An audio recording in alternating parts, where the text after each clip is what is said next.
नागपुर में सराफा व्यापारियों से लगातार ठगबाजी का मामला सामने आया है।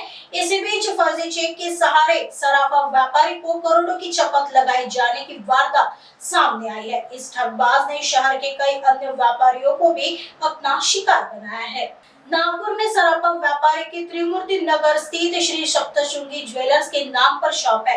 आरोपी ने व्यापारी से 3 किलो से अधिक के सोने के आभूषण खरीदे और उसके बदले फर्जी चेक देकर 2 करोड़ 30 लाख रुपए की ठगी की गई। शिकायतकर्ता जयंत वसंतराव पालकर ने पुलिस में शिकायत दर्ज की। शिकायत मिलते ही पुलिस तुरंत हरकत में आई। प्राप्त जानकारी के अनुसार आरोपी राहुल खाबिया जैन ने सोना खरीदा और व्यापारी का विश्वास जीतने के लिए पहले तो उसने सोना नकदी में खरीदा, लेकिन बाद में उसने चेक के माध्यम से सोने की खरीदारी की। जब व्यापारी ने चेक डाला तो यह चेक फर्जी निकला, जिसके बाद यह धोखाधड़ी का मामला उजागर हुआ। पुलिस की जांच के दौरान आरोपी ने और भी सराफा व्यापारी के साथ धोखाधड़ी की हरकत करने की बात सामने आई है। आगे की जांच प्रतापनगर पुलिस कर रही है। फिर्यादी यांचं आपल्या नागपूरमध्ये त्रिमूर्ती नगर चौकमध्ये सप्तशृंगी ज्वेलर्स नावाचं सराफा व्यवसायाचं दुकान आहे।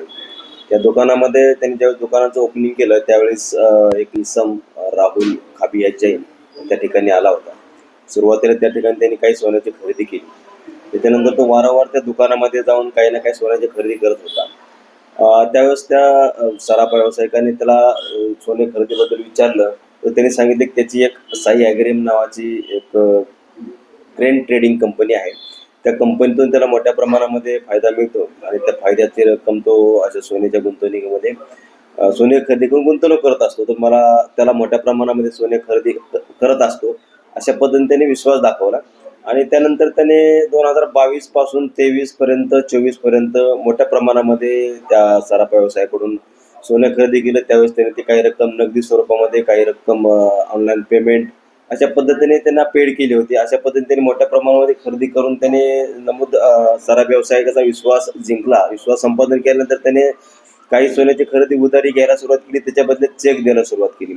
अशा पद्धतीने सुरुवातीला विश्वास संपादन करून नंतर त्याने जवळजवळ 2 करोड 30 लाख रुपये सोनं खरेदी केली। त्या सोन्याच्या बदल्यामध्ये त्याने चेक सराफा व्यावसायिकाला दिले होते। ज्यावेळेस चेकची डेट आली, चेक सराफा व्यावसायिकाने अशा बँकेमध्ये वटवण्यासाठी पाठवले असता यातील आरोपीने ते चेक स्टॉप पेमेंट करून त्याला पैसे मिळण्यापासून परावृत्त केले। त्यावेळेस त्यांनी विचारपूस केली, त्यांनी टाळाटाळ केली आणि त्यांना त्याची रक्कम देण्यास अशा पद्धतीने नकार देऊन त्यांची फसवणूक केली। परंतु ज्यावेळेस या फिर्यादीने यांनी वेगवेगळ्या ठिकाणी चौकशी केली त्यास त्याला अनेक ठिकाणी लक्षात आलं की नागपूरमधील वेगवेगळे सराफा व्यावसायिक आहेत, त्यांच्यासोबत सुद्धा या आरोपीने अशाच पद्धतीने त्यांचा विश्वास संपादन करून सुरुवातीला मोठ्या प्रमाणामध्ये सोने खरेदी करणे, त्यानंतर सोने उधारीवर घ्यायला सुरुवात करून त्याच्या बदल्यात चेक देणे आणि त्या चेकचं पेमेंट स्टॉप करणे अशी त्याची एक काम करण्याची पद्धत त्यांच्या लक्षात आली। यावरून फिर्यादींच्या लक्षात आले की त्यांनी एक प्रिप्लॅन पद्धतीने आपली फसवणूक केलेली आहे। त्यावरून त्यांनी आपली तक्रार दिल्यानंतर त्याच्या तक्रारीच्या अनुषंगाने प्रतापनगर पोलीस स्टेशनला गुन्हा दाखल झाला असून पुढील तपास करीत आहोत। आरोपीचा अजून शोध लागलेला नाही, आपल्याला आरोपीचा शोध घेत आहोत, परंतु आतापर्यंत प्राप्त तपासामध्ये त्याने वेगवेगळ्या पद्धतीने अशा आणखी 2-3 लोकांच्या सराफा व्यावसायिकांना फसवणूक केल्याच्या तपासामध्ये दिसून आलेला आहे। इतर लोकांचे त्यांनी अशाच पद्धतीने चेक पेमेंट स्टॉप करून त्यांनी घेतलेल्या सोन्याचे पैसे त्यांना न देता त्यांची फसवणूक केल्याचे निष्पन्न झालेले आहे।